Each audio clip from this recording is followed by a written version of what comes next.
Sublime gracia del Señor, que a un infeliz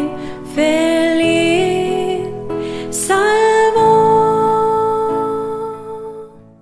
Sublime gracia, mas el Dios de toda gracia que nos llamó a su gloria eterna en Jesucristo, después que hayáis padecido un poco de tiempo, Él mismo os perfeccione, afirme, fortalezca y establezca. A Él sea la gloria y el imperio por los siglos de los siglos. Amén.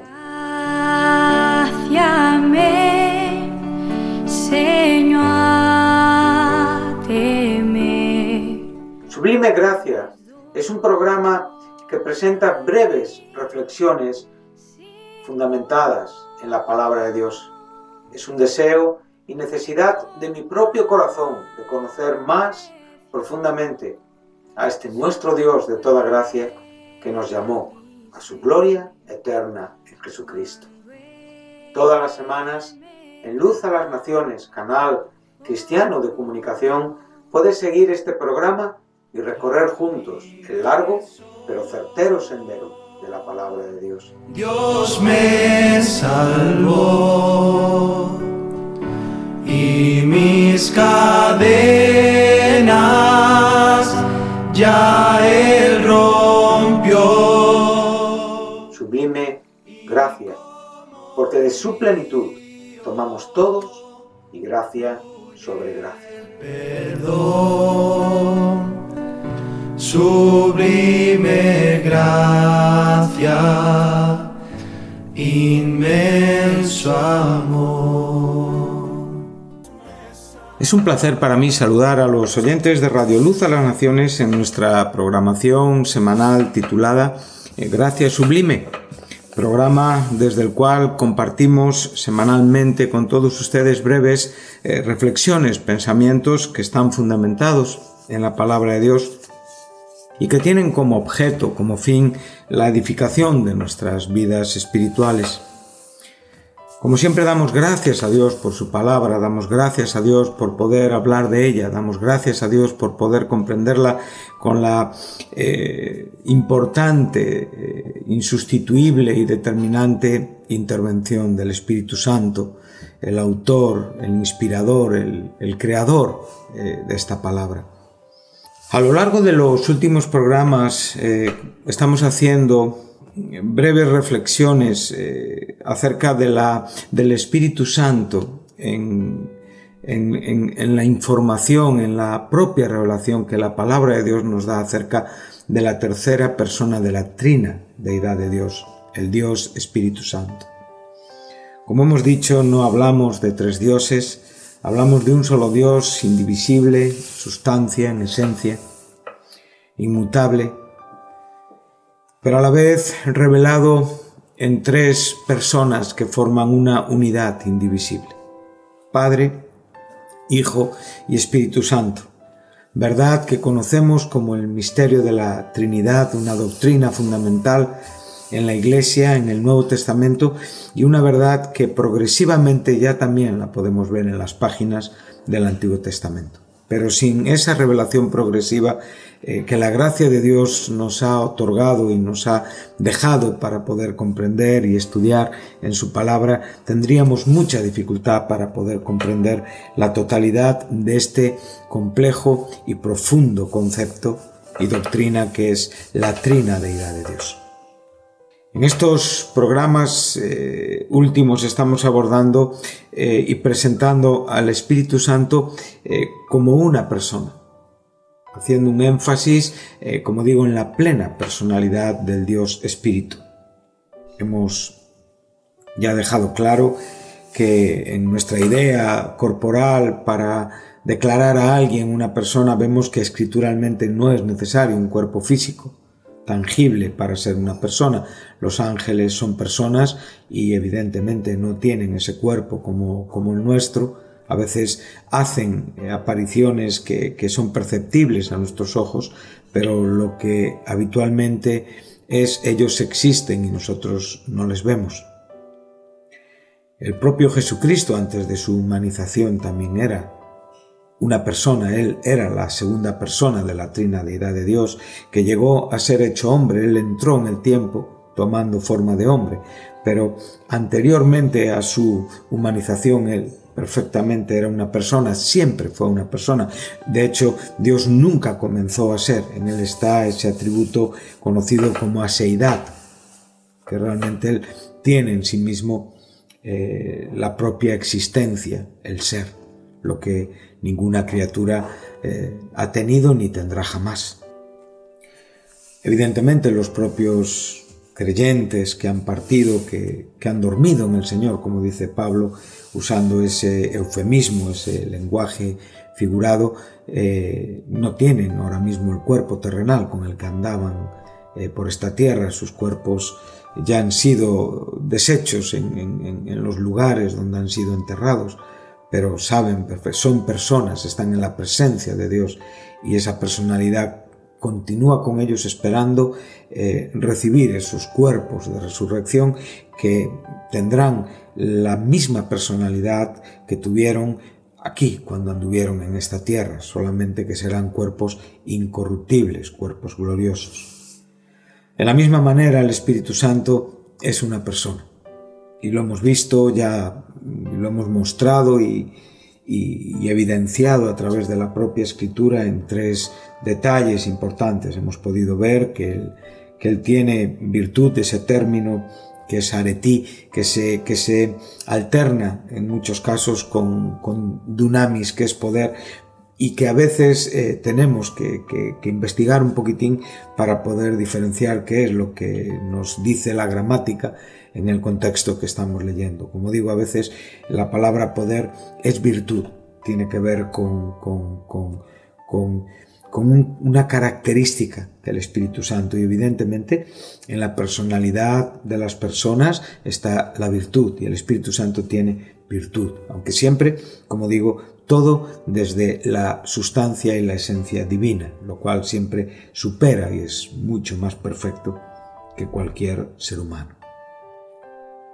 Hemos visto que tiene voluntad, que tiene un determinado propósito, y que es también ese segundo intercesor que la Iglesia, que los santos tenemos a nuestro favor. Hemos visto que tenemos a nuestro principal intercesor en el cielo, en el tribunal del cielo, Jesucristo, nuestro gran sumo sacerdote, y tenemos el Espíritu Santo, que es intercesor en la esfera de nuestros corazones, ahí, y desde ahí Él intercede delante de Dios.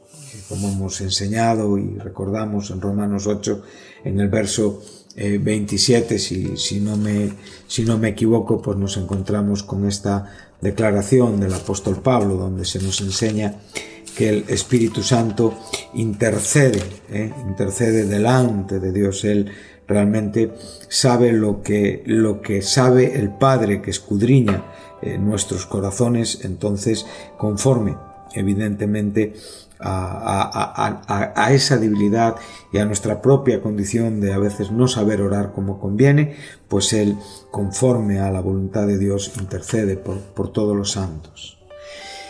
Me gustaría que fuéramos para poder abordar hoy el punto 3, digamos, de estas ideas que califican y que muestran que el Espíritu Santo es una persona en cuanto a que escudriña, ¿sí? Y esto lo vamos a encontrar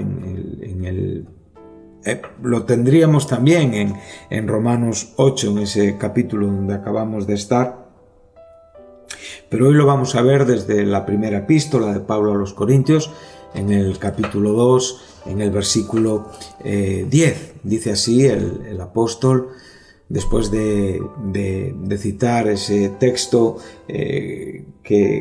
que dice como está escrito, y que en otros programas hemos hablado de de dónde aparece este texto tan conocido y tan usado por los cristianos de nuestra era, ¿verdad?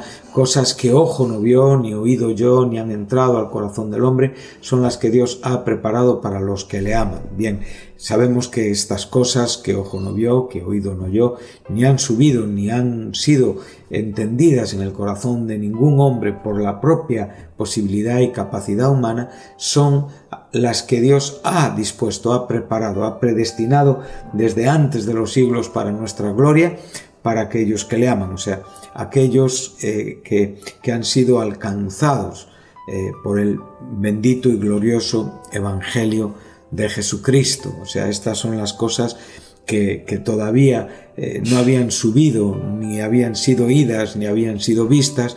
Es el misterio maravilloso del Evangelio. Entonces, el Evangelio ha sido revelado por el propio Espíritu Santo.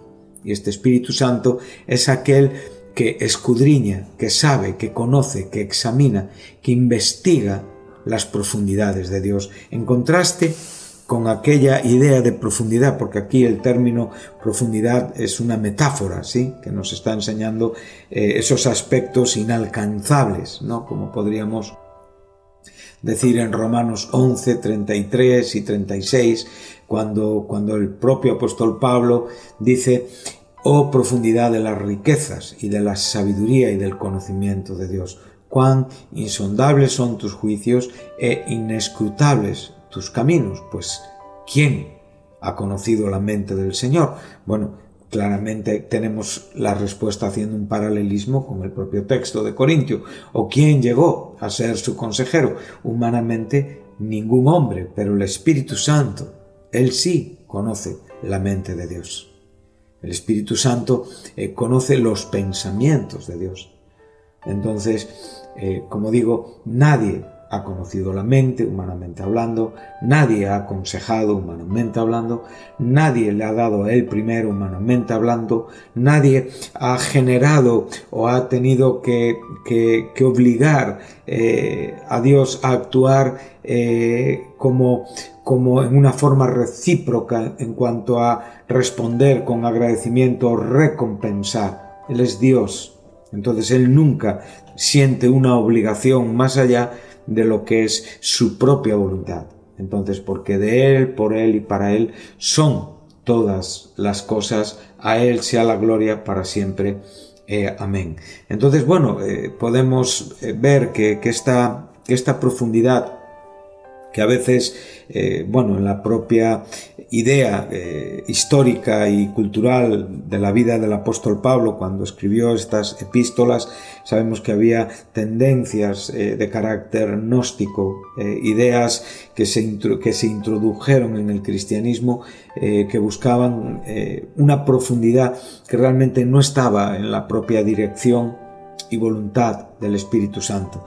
Por eso Pablo, usando de cierta ironía o sarcasmo, muestra que realmente esas profundidades de Dios solamente pueden ser mostradas y enseñadas por el Espíritu Santo. Él es el que escudriña la persona, la mente, el pensamiento de Dios. Él es quien revela ese misterio del Evangelio y quien nos lo enseña, evidentemente, a nosotros, que a su vez también escudriña nuestros propios corazones y comprueba y comprende nuestra propia debilidad para incluso interceder con esos gemidos y esas palabras indecibles e indescriptibles humanamente.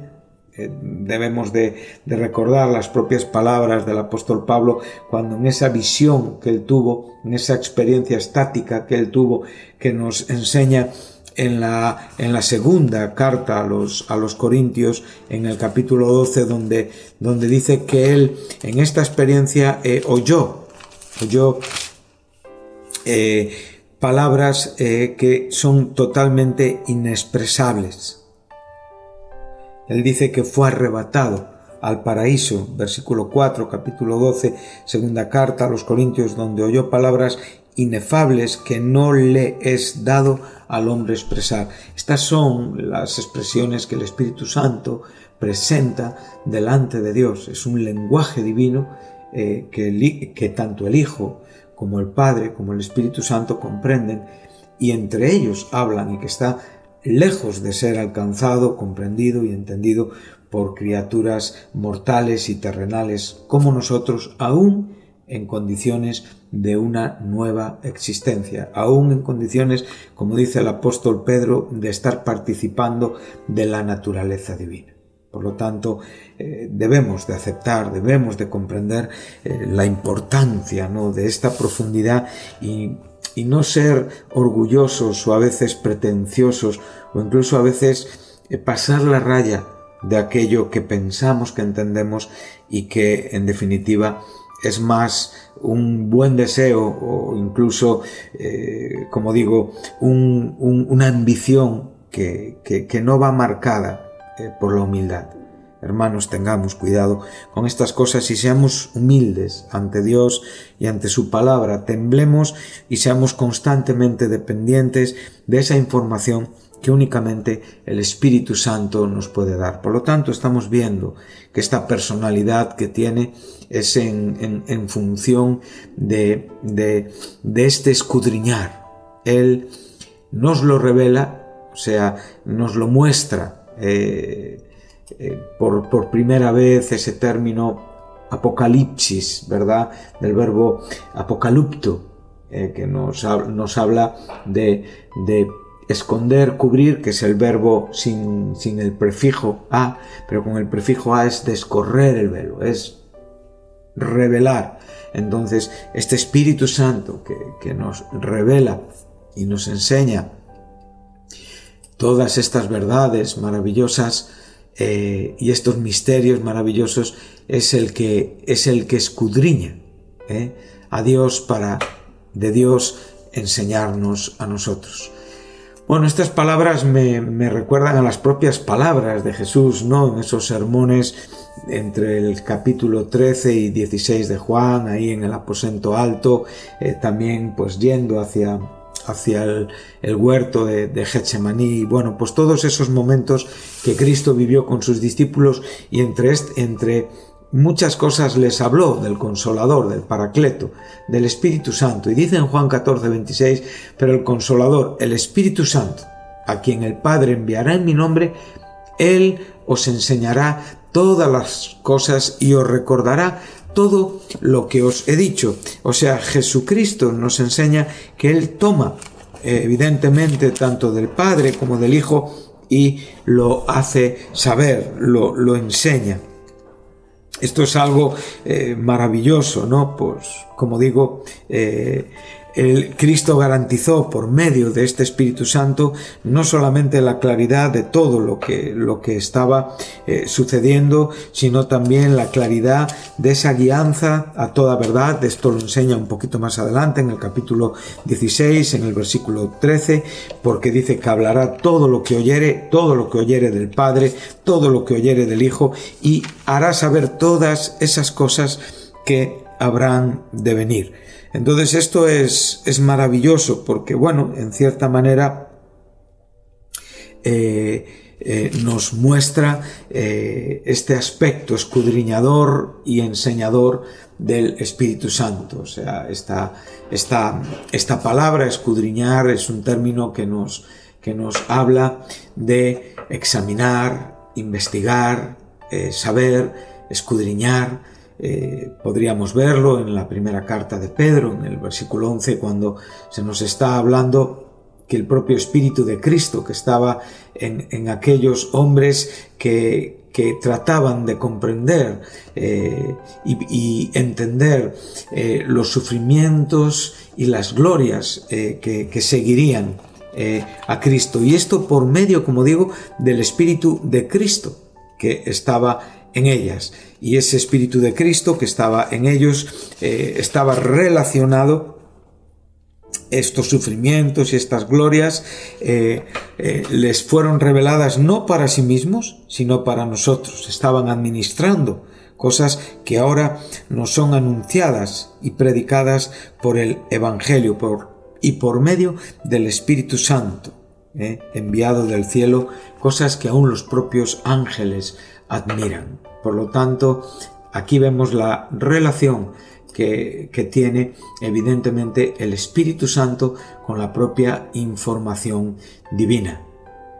Entonces, como digo, ante esto tenemos que reconocer y tenemos que agradecer a Dios el énfasis que aquí está poniendo en la plena personalidad del Espíritu Santo.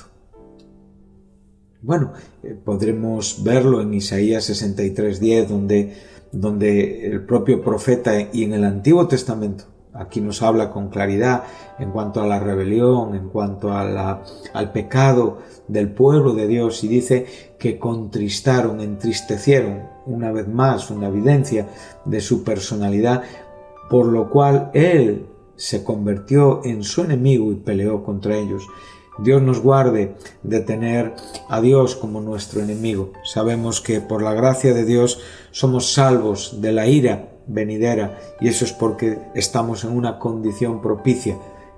Cristo ha efectuado por nosotros esa bendita propiciación y hoy estamos ya en condición de amigos, de reconciliados con Dios a través de la fe en Jesucristo.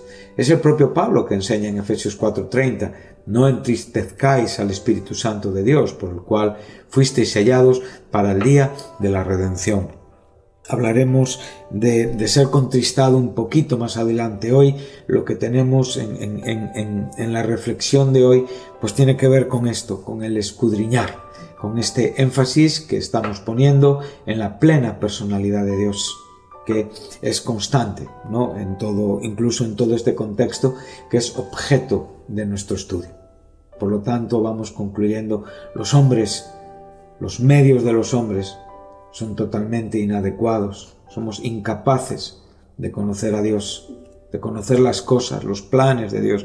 Estamos ahora mismo viviendo esta crisis del coronavirus en España. Estamos viendo cómo la sanidad, cómo los gobiernos a nivel mundial colapsan, la economía colapsa, un simple y pequeño virus. Algo que realmente es pequeño, imperceptible en muchos casos, descontrola a la humanidad entera. Esto nos habla de nuestra debilidad y evidentemente nos debe de llevar a un clamor delante de Dios, de aquel que gobierna los tiempos, sostiene los tiempos, conoce los tiempos, y en quien realmente y únicamente están las soluciones. Por lo tanto, todo esto está en una clara contraposición a lo que es superficial, aquello que está escondido, más allá de todo alcance y posibilidad humana para descubrirlo.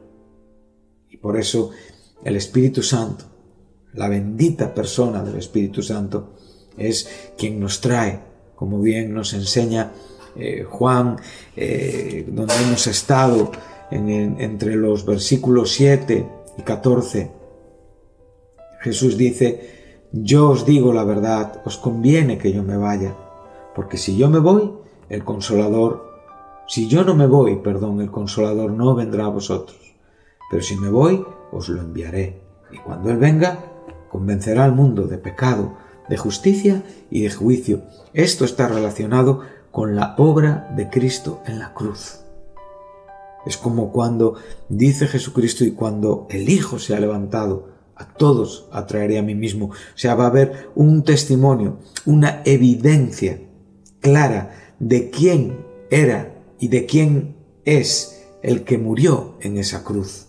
Aquel que murió en esa cruz por su justicia expresada a través de su muerte y de su resurrección, traerá por medio del Espíritu Santo una convicción de pecado, de justicia y de juicio.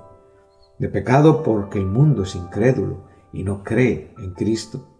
De justicia porque ha resucitado y va al Padre, y evidentemente ya no le verían en esa condición. Le veremos y le esperamos ver, que de hecho los apóstoles pudieron verle ya en su cuerpo de resurrección, ya en su cuerpo glorificado, antes de ascender a los cielos y dejarnos esa bendita promesa de que como le vieron marchar, así le verán regresar en las nubes. Y esta es nuestra bendita esperanza. Y de juicio, evidentemente, porque en ese hecho consumado en la cruz, Satanás ha sido derrotado y todo la entramada y todo el sistema demoníaco que realmente opera a través de la propia condición caída y pecaminosa del hombre, la propia muerte, todo ha sido vencido, todo ha sido destruido por el bendito Hijo de Dios, y esta información nos la da el Espíritu Santo. Por lo tanto, como sigue diciendo en el versículo 13, dice así: nos convence de pecado, nos convence de juicio, nos convence de justicia, y a la vez dice claramente: Él os guiará a toda verdad, no hablará por su propia cuenta, sino que hablará todo lo que oyere y os hará saber todas las cosas que habrán de venir. Esto relativo al propio, a completar el canon del Nuevo Testamento por todo aquello que todavía quedaba por escribir en el Nuevo Testamento. Él me glorificará porque tomará de lo mío y os lo hará saber. Por lo tanto, queridos oyentes, ya para ir cerrando nuestro programa, demos muchas gracias a Dios por su Espíritu Santo, por esta persona que escudriña aún lo profundo de Dios, por aquel que trae a la luz, a la superficie, lo secreto. No dependemos de la revelación de personas elitistas, de personas que argumentan pensando que ellos son la fuente de toda información. Ningún hombre, ninguno de nosotros somos suficientes en nosotros mismos. Solo el Espíritu Santo nos da esta bendita seguridad de provisión y cuidados de Dios, que realmente nunca debemos de obviar ni de olvidar en tiempos tan difíciles como los que hoy estamos viviendo. Que Dios nos guarde. Me gustaría hacer una oración por este tiempo, por la Iglesia, por España, por el mundo.